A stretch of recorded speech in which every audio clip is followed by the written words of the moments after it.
My people, so yesterday I made a video about life as dad getting married to someone younger, and I told you guys that this is an alleged news. Okay, so tell me why one of my subscriber una dey bust my head. Okay, one of my subscriber just sent me the update. Okay, and I'm like, this thing is now beginning to look like it's not an alleged something again. No. But for clarity purposes, I'm going to put a video that Laifa put on her channel, and I'm going to put the video that my subscribers sent so that we can compare and we can make up our mind if this is actually Laifa's papa or not getting married to a younger girl. Now, there's nothing wrong if Laifa's daddy wants to get married to a younger girl, because obviously he's not with Laifa's mom anymore, and we know that they've not been together for years. It's nothing hidden. Okay, Laifa has said it couple of times, even though it's not something she likes.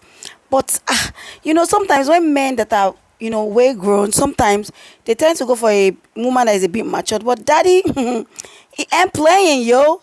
Daddy went for a hot baby girl. Daddy went for a hot cutie baby girl. So let's check out this video. Okay, let's just check out this video so we can compare if this is actually Laifa's papa. Look at this video and look at it very, very well. This is Laifa's dad. Okay, this video is not for mockery or anything purpose. This is just for analysis. Okay, when you put your life on social media, we go see something and we go talk. Okay, so it's not to mock in any way. So this is Laifa's dad unboxing the gift that Laifa gave, like one of Laifa's sisters gave him for his birthday. I think they had that birthday last year, I'm not sure.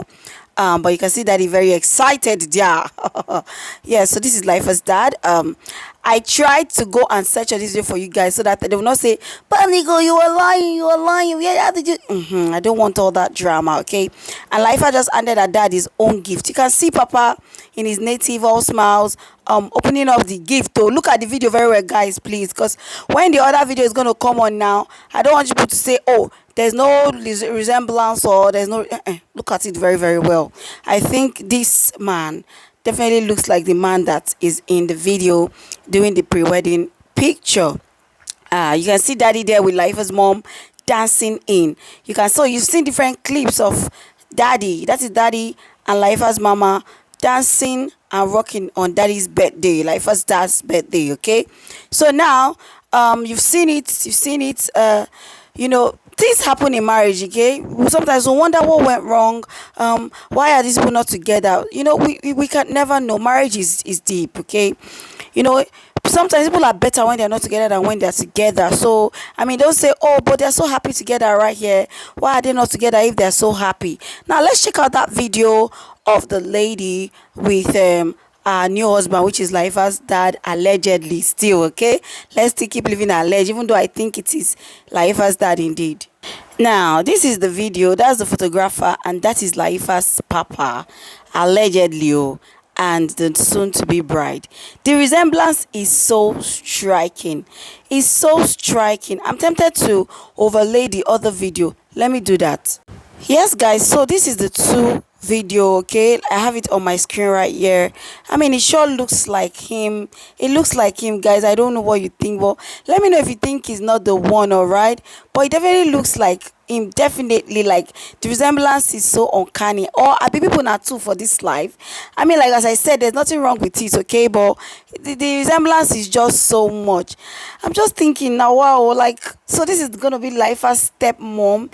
If peradventure this is actually the truth, how is she going to relate to the lady? She gonna call her stepmom? Is it, I don't know how I feel about this. Shy get now, wow, marriage breaking up is not easy. Really, it's not easy, because this is hard, man. That's why people will say men are enjoying, because you see a man, even in his old age, it's easy for him to just go meet a fine young lady like this lady on our screen and, marry her. Meanwhile, a woman, if it's a woman that is following a younger boy now, they will say, now, wow, what kind of nonsense is that? The woman is wayward, the woman is this and that. But look at Laifa's papa, possibly, about to settle if the marriage has not already happened, because that resemblance is too strong. It's too strong. The resemblance is just too strong. Anyway, I just saw that and I said I should come and share with you. What do you think? Oh, do you think that is actually Laifa's dad, with the fact that, the proof is here of, when the papa was with his ex-wife, which is Laifa's mom, and with the new wife to be. I don't know how it's going to be like, but we'll be seeing how this all unfold. Okay, let's jump into the next gist. Yul Edochie seemed to be having a time of his life. Look, imagine that sexual dance coming from Yul and Judy right there. The sexual tension is crazy. Hey, Okoko Biyoko, what is going on here? Yolo, Medu Wanyo, no.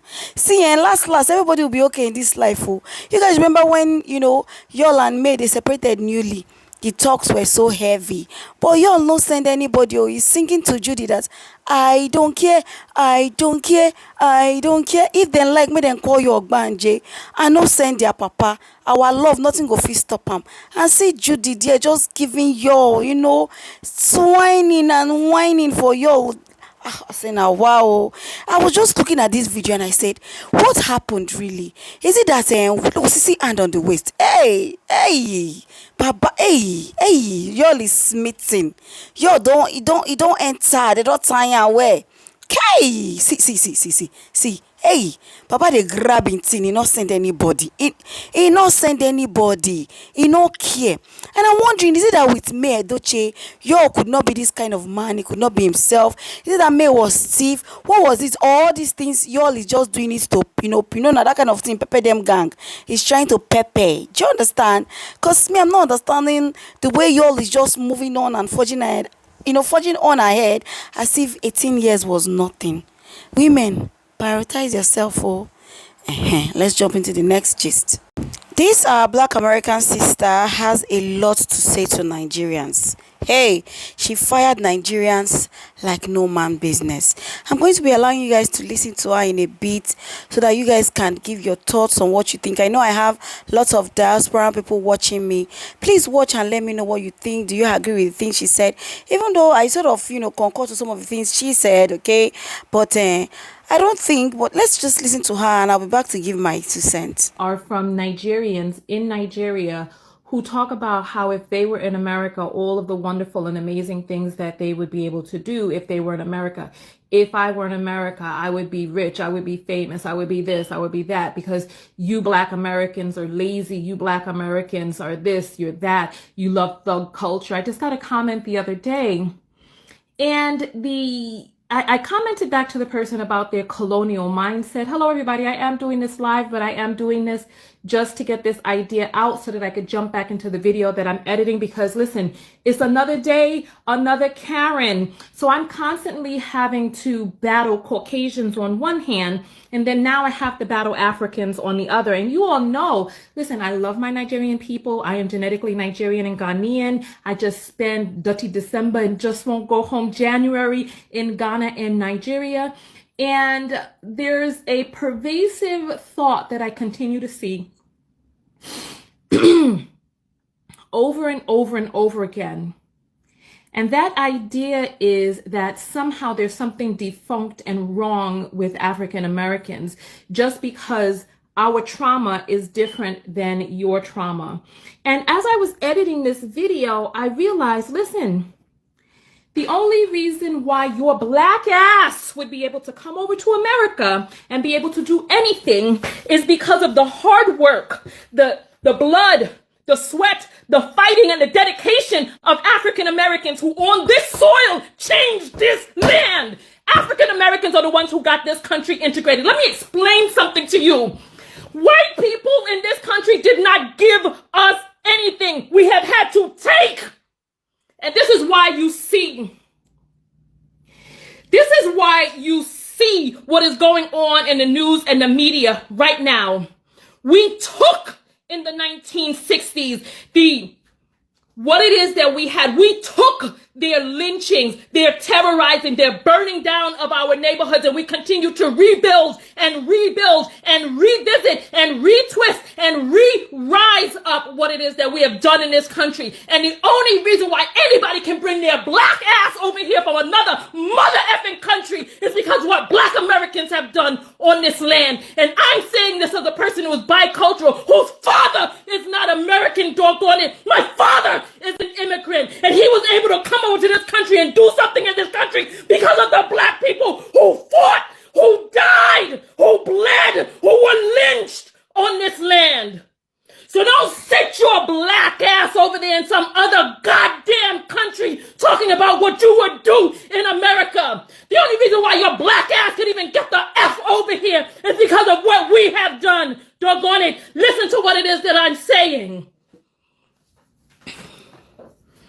The reason why people are able to get onto the radios in America is because what black Americans have done. The culture that we have created with nothing. Nothing. We have been given nothing. Everything that we have in this country, we have because we have taken.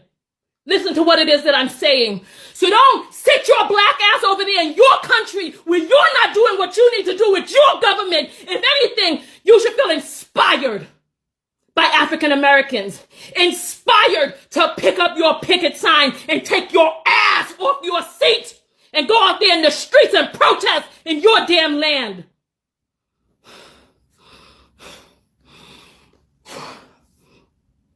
Listen to what it is that I'm saying, because I was over there in Nigeria. I walked the streets of Lagos, Abuja, and dog, where was it that I was? It was not Owerri. I was in, I'll just say Igbo land. I walked the streets and I saw what it was and I saw what it was like. And I talked to Nigerians, and part of the issue is that there is a docility that exists inside of the average Nigerian that I spoke to. Had a complacency and a docility that exists in there when it comes to their government. And then, right, the nerve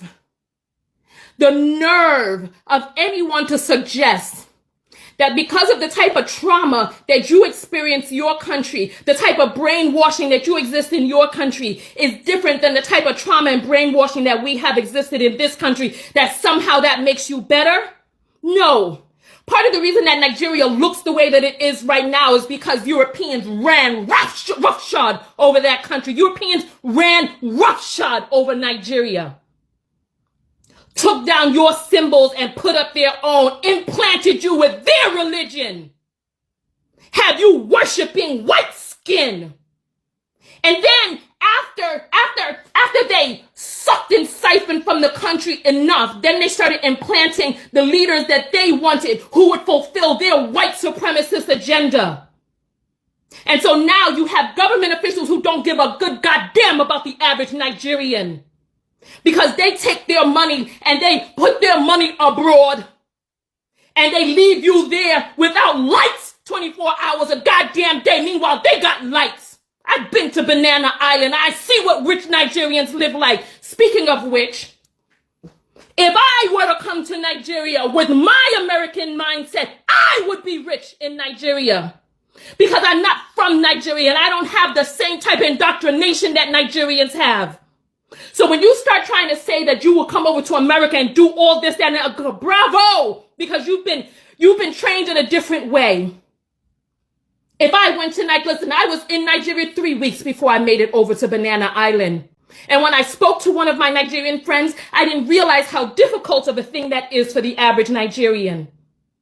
So don't sit there and start talking about how you would do so much different. If anything, this is the time right now that we need to come together. Instead of being in your colonial programming and mindset, instead of that, release those shackles. Release those shackles and realize that what African Americans are doing and have done in this country is remarkable. It is revolutionary. We have changed this world, goddammit, because if it wasn't for African Americans, black people would still be in the goddamn zoo. Listen to what it is that I'm saying. The thing is, I'm sure lots of Nigerians would love to fight for their country, but as soon as you come outside and you want to even do a peaceful protest, you're not safe. You see tear gas, canes, soldiers battering. Now, I'm not saying this did not happen, way back in America when the blacks were trying to fight for themselves or not, but I don't think people are ready to die for Nigeria at this point. Some years back when the young ones came out to protest, we saw what happened. We saw how they tried to cover it all. And I don't think people are ready to just die for nothing, okay? I think that is why lots of Nigerians are just, not like they like what is going on, but they're just deciding to rant on social media rather than come out in mass in public. And we could see that people still even came out to do one or two what are we going to call it, protest as regards to the way things, the rising of things, where people spoke out, okay. But please leave your thoughts in the comment section. Let me know what you think. Do you agree with what this woman right here has said? I do agree with some of the things she said, Sha, but it is well at the end of the day. Anyway, thank you guys so much for watching, and I'll see you guys in my next video. Bye for now.